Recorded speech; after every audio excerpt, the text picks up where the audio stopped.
Bonjour à tous, c'est le Suisse Clermontois pour une nouvelle chronique. Et moi, je suis juste là pour le faire chier.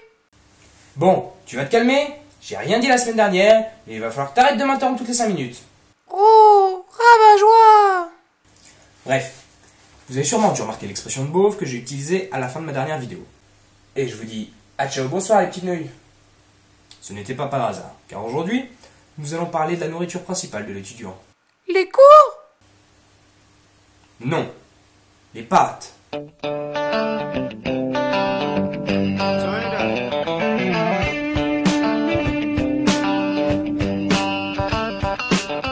Comme vous devez tous le savoir, les pâtes constituent pour l'étudiant la majeure partie de son alimentation. Vu que je suis étudiant et que je vis seul, je vais être en mesure de vous expliquer cet étrange phénomène. Premièrement, l'étudiant est flemmard. Si ça se trouve, il n'y a que toi.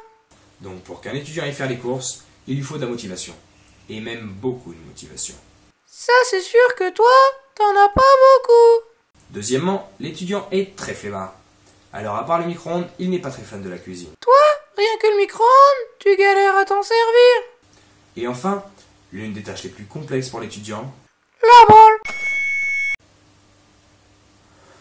Mais tais-toi à la fin! Oh, c'est bon. Je disais donc, l'une des tâches les plus difficiles pour l'étudiant, la vaisselle. Ce qu'il faut savoir, c'est que l'étudiant procrastine. Pour ceux qui ne savent pas ce que ça veut dire, c'est le fait de toujours remettre au lendemain les choses à faire. Par exemple, manger. C'est un besoin naturel, et ça, l'étudiant ne peut le remettre à plus tard. Il se rabat donc sur la vaisselle. En effet, il ne se voit pas dans l'obligation de la faire, vu que son placard n'est plus à craquer, car sa maman lui en a donné beaucoup, car ça peut toujours servir, etc. Enfin bref. C'est vrai que tu commençais à nous saouler, là. Donc, ce qu'il y a de bien avec les pâtes, c'est que ça prend pas beaucoup de vaisselle. Une casserole, une passoire pour les plus riches, une assiette ou un bol, et une fourchette. Et toi, ça te prend encore moins de temps vu que tu réutilises sans laver. Ce qui est bien aussi, c'est que c'est rapide à préparer.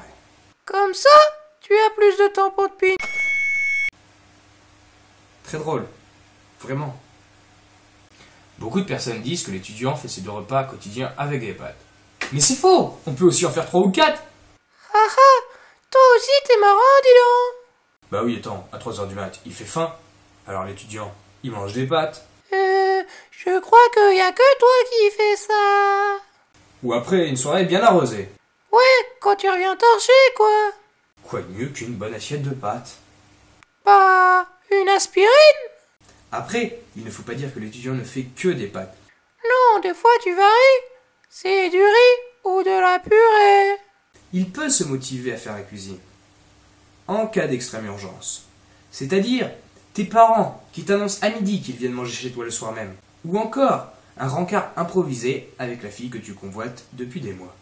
Ça, c'est sûr que toi, tu ne fais que les convoiter. Sur ce, moi je vais aller manger. Je vous laisse retourner à vos occupations. Toi, mon cousin, on sait tous ce que tu faisais. La même chose que toi, le soir avant de te coucher. Pervers. Si vous aussi, vous êtes un mangeur de pâtes, alors n'hésitez pas à vous abonner à ma chaîne YouTube pour suivre toutes mes autres chroniques. Le lien vers ma première vidéo est disponible dans la description. Lâchez un maximum de pouces verts. Oh, le raciste. Il veut pas de pouce rouge, le gars. Raciste. Et si l'envie vous en prend, vous pouvez aussi lâcher un commentaire auquel je répondrai. Et moi je vous dis à ciao, bonsoir.